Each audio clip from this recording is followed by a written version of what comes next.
30 লক্ষাধিক টাকার ড্রাগ সহ আটক 2 আসামের পাথারকান্দিতে গোপন খবরের ভিত্তিতে ড্রাগস বিরোধী অভিযানে নেমে বড়সড় সাফল্য পেল আসামের পাথারকান্দি পুলিশ। বৃহস্পতিবার রাত 9:30 নাগাদ স্থানীয় পুলিশের একটি দল আগাম খবরের রেস ধরে ওএনজিসি বাইপাস সড়কে ওতপ্রেতে বসে থাকে।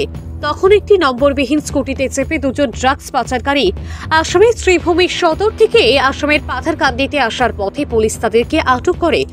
পরে তাদের স্কুটির ডিকি থেকে 12টি সাবানের বাক্সে 137 গ্রাম সন্দেহযুক্ত হেরোইন জাতীয় ড্রাগস বাজেয়াপ্ত হয়।